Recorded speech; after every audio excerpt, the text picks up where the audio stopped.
You are about to hear how a famous beer commercial and the Bible merge in perfect harmony. Stay tuned for Reach Out and Live.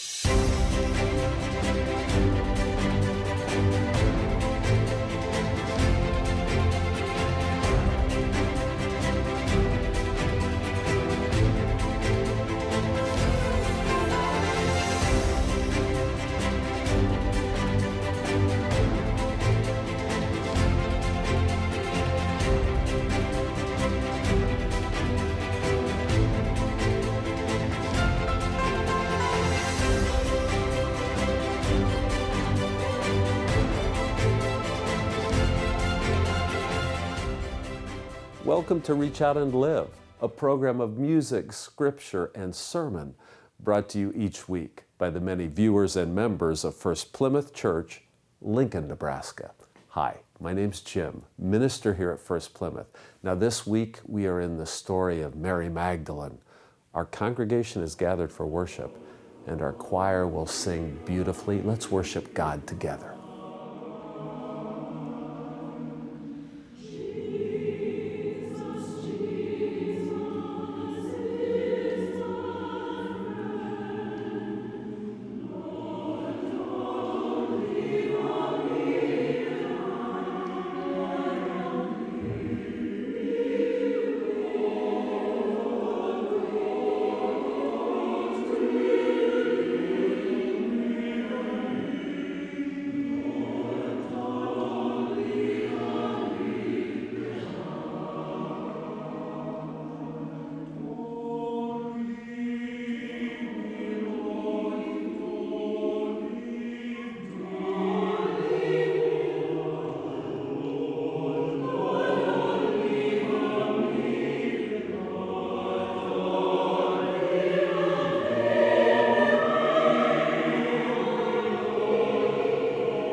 She was in the midst of despair and separation. These inner demons had her captive for so long. This captivity meant that she was separated from her family, separated from her community, separated from connection. She was bound into so many ways. She couldn't live into the flourishing of her life, of her personality, of her being in the world. And you can imagine that after so long of being in this boundedness due to these demons, that you might feel hopeless. You might think that you'll never be healed, that you'll never find life, that you'll never find freedom. But then this teacher, healer, seer named Jesus came along and called your name. And all of a sudden, you're free. You all of a sudden are full of life again. You're full of hope again. You're full of possibility again. And you're so taken by this healing that you have experienced that then you come alongside Jesus. You travel with him. You follow him. You are seeing what he does in other people's lives. You're seeing other people being healed. You're hearing his teaching. You're seeing this Jesus at work. Pretty quickly, you are also leading to the point that you're even helping finance this amazing ministry. Can you just imagine you so living into this possibility now? But then you see Jesus in the most difficult moment. You had heard the threats, and you had heard that Jesus kept on saying that he will have to die, but at first you don't believe it. But then when every single disciple leaves, this Mary Magdalene, this tower, stays behind. She companioning Jesus till the very end. I think this is what happens when you understand suffering. See, she knew suffering, she knew pain, she knew violence, she knew what it was like to be in the midst of despair, and because she has such a clear sight of that reality, she could companion Jesus in this moment when everyone else leaves him behind. And then she continues to companion him into the tomb. And then she remembered that Jesus had spoken about the possibilities of being raised from the dead on the third day. And so she's the first one to that grave to see what would happen. And then she encounters this man along the way. And at first she doesn't recognize him. She thought he was the gardener. But then this man looks her in the eye and calls her name, Mary. In that moment, she remembers that one long ago who called her name. And in the calling of her name, she was freed from her bondage. And in that moment, she knew who this man was. She now experiences healing again, new life again. She becomes the proclaimer of good news, the first one who proclaims the good news of resurrection. Oh, what a life this woman had. What strength, what courage. Oh, what a witness to good news. She is the most interesting woman in the world. Oh, you might remember the most interesting man in the world. That was a series of commercials for Dos Equis beer. It went from like 2006 to 2018. The series of commercials, it was genius, really, really funny. It featured this incredibly suave and urbane older gentleman with a beard who was perfectly debonair, and he was a man of daring but doing everything with a savoir-faire. And you would see exploits in his life. He would be catching a marlin with beautiful women all around him in a Hemingway-like scene, or he would be making an incredible pool shot in front of an adoring crowd, or he'd be surfing a killer wave, or he'd be having an arm wrestling contest in South America, these amazing feats. And then you would hear these hilarious voiceovers, absurd and funny. It would say something like, "People lean on every word he says, even the prepositions." Or it would say, "He once purposely experienced an awkward moment just so he would know what awkward felt like." And then the commercial would end back with him in a nightclub surrounded by women, and he would look towards the camera and suddenly say, "I don't always drink beer, but when I do, I prefer Dos Equis." Stay thirsty, my friends. Well, that went on for years. Do you remember the last one? In that last commercial, they loaded him on a space capsule on a one-way trip to Mars. And as he takes off, the voiceover says, his only regret is he doesn't know what regret feels like. And the commercials end. That was the most interesting man in the world. Mary Magdalene is the most interesting woman in the world. The early Christians knew this. They saw that she was the first witness to the resurrection. She was the first person to bring the message to the other disciples. So the early church called her the apostle to the apostles.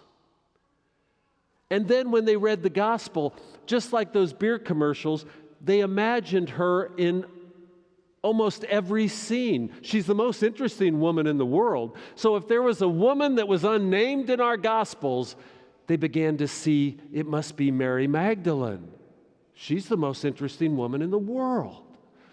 And so when they read of the wedding in Cana, the woman's not named there. So the early Christians imagined the woman being married is Mary Magdalene. And of course, Jesus would perform the miracle of turning water into wine for the most interesting woman in the world. And then when they read about a woman that was about to be stoned for adultery, they imagined that somehow she must have fallen into a bad marriage and despair, and then she's dragged in front of Jesus. They see that it must be Mary Magdalene because there is Jesus to save the most interesting woman in the world. They even began to imagine that the beloved disciple mentioned in John was really Mary Magdalene. Somehow it got later changed to be a man, an unnamed man, but they go, it must be Mary Magdalene. And that would put Mary Magdalene at the Last Supper right next to Jesus, reclining. The early Christians knew she was the most interesting woman in the world. They began to imagine maybe she was Jesus' romantic partner.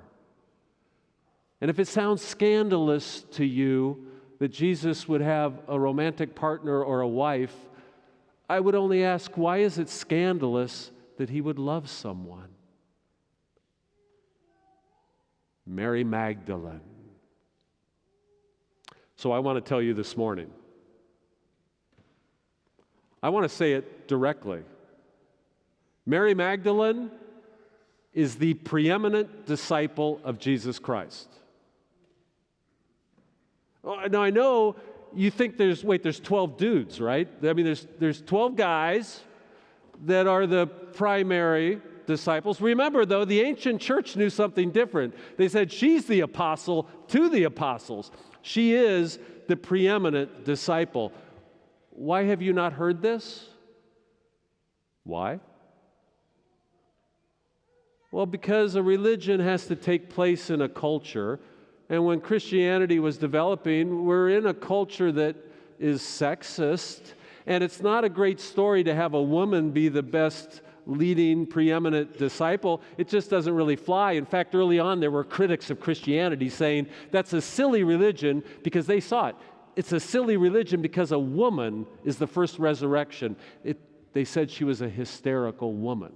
So this is what a sexist society does. It starts to cover up the real story, not a conspiracy. It's just what sexism does.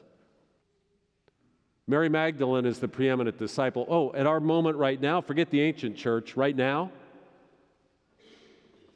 this gives the lie to any notion that women can't be ministers and priests, can't be ministers and priests.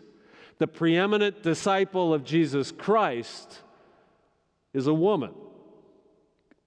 It gives that story the lie.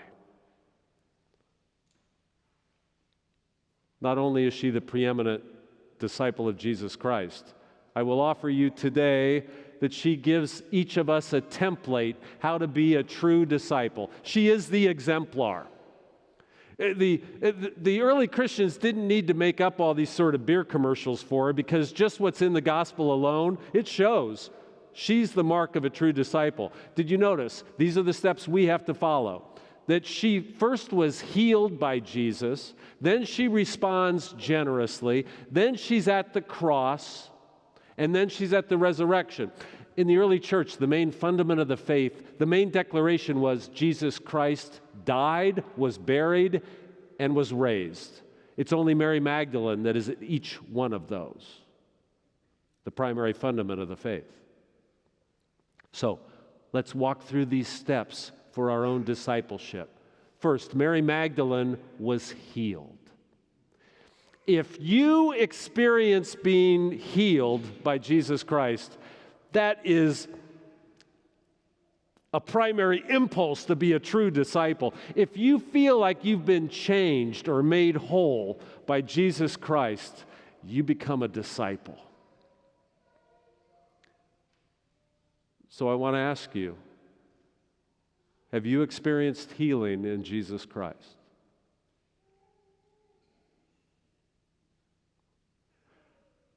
There might be some part of you that you think is unacceptable.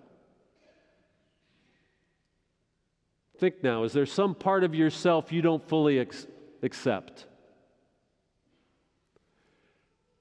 Because then you could know in Jesus Christ that you have been fully accepted. Before you even ask the question, you have been fully embraced by the divine love. If you could experience that, the most primary impulse of discipleship begins.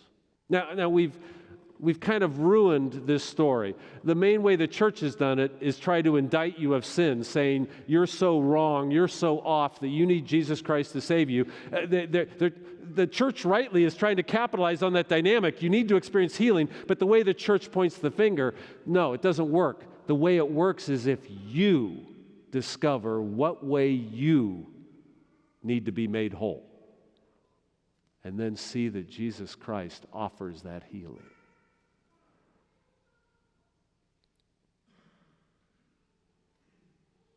And then next, Mary Magdalene responded to what she had received with generosity. When you know how much you have received from God, and then you just orient yourself to the world generously. It said that she was supporting the ministry even financially. Oh, I want to tell you this morning what generous disciples you have been. I don't know if you've been tracking this. You have acknowledged the good things God has blessed us with, and you have become generous disciples. Have you been following this? About a year ago, we decided we wanted to do something for medical debt in the central Lincoln neighborhoods. We felt medical debt was an anchor around people's, a millstone around their neck. And we wanted to do something. But then we found out that the debt in central Lincoln would be very expensive because you have to buy it from a debt collector, and these are people that are paying on the debt. And we would have to pay 93 cents on every dollar to buy this debt. And so the trustees began to imagine, can we do this? We wanted to help people. Some people were paying like $50 every month on $4,000. They were never going to get ahead of it. Other people were paying, $25 on $2,000. Would never get ahead of it. We only looked at the debt people were paying on every month, and the trustees decided, we're going to do it. disciples they were. And then it came to the congregation. They decided for a whole year the offering plate would go towards forgiving medical debt. Now, the way this works is people have to stay anonymous, right? We don't know who the people were, but we were given anonymized profiles, just saying not with their address, but they were in central Lincoln. It would just say like a single mother with 2 kids paying $75 every month, or an elderly woman on a fixed income paying $20 a month. We'd just get these anonymous profiles. Then a group of our own disciples would meet every month and pick profiles out of these central neighborhoods that were anonymous and just say, we're buying that one, we're buying that one, we're buying that one, and forgiving it. Throughout the year, we'd gather the money here. The disciples would meet. We're going to buy that one. We're going to buy that one. My generous disciples, I need you to know, as this ends now, this Easter, we have now bought and forgiven the debt of 500 homes in central Lincoln. You generous disciples have given $500,000 this year towards that. You're clapping for yourself. This is knowing that the blessings we have received from God and responding generously. This is following the template of Mary Magdalene. And then, disciples, she went to the cross. If you are going to be a disciple of Jesus Christ, you have to be willing to face suffering. Life hurts. There will be suffering.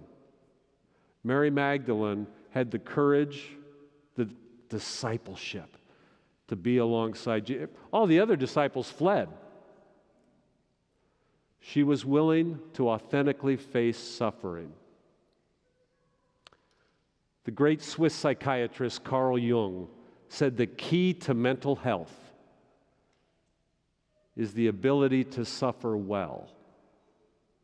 Life is going to hurt. He said that neuroses is the avoidance of legitimate suffering.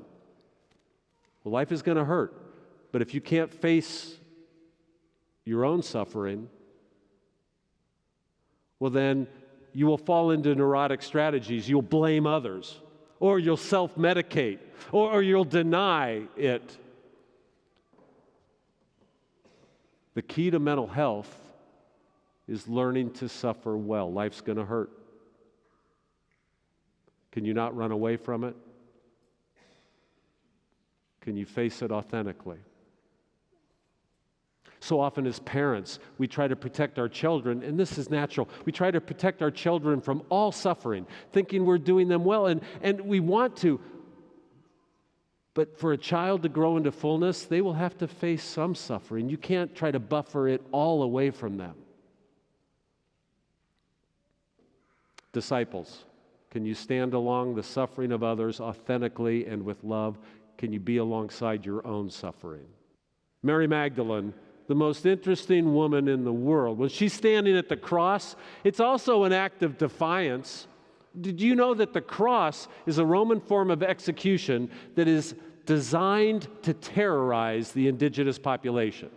That's what it is meant for. They crucified thousands upon thousands of young Palestinians, trying to terrify the local populace into submission. That's their technique. But Mary Magdalene stands there at the cross. Why did those other guys flee? They're afraid of the empire. They're afraid of facing danger. Mary Magdalene stood at the cross. It's an act of open resistance to empire. Just a few decades later, when the Roman general Titus invaded Jerusalem and laid siege. Jerusalem was a walled city, laid siege to the city. When people would try to escape, they would capture them and crucify them along the walls.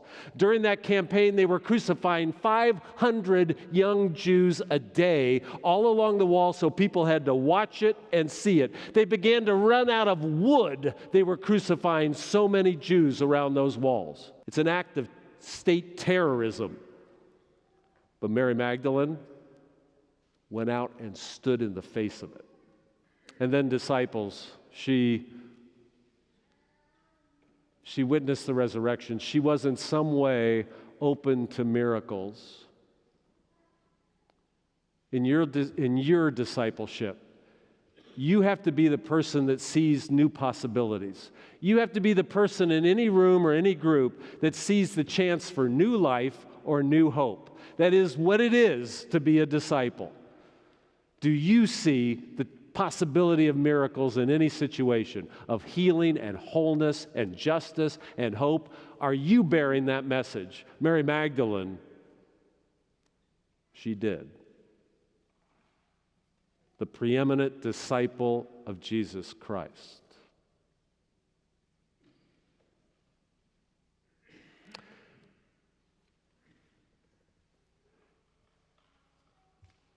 She's more interesting than the most interesting man in the world because she's real. And so I say to you, lastly, and based again on a very old commercial, do you remember it? Be like Mike. That's going way back. Be like Mike. Well, I say to you, be like Mary.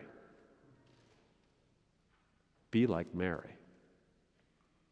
Oh, disciples, be like Mary.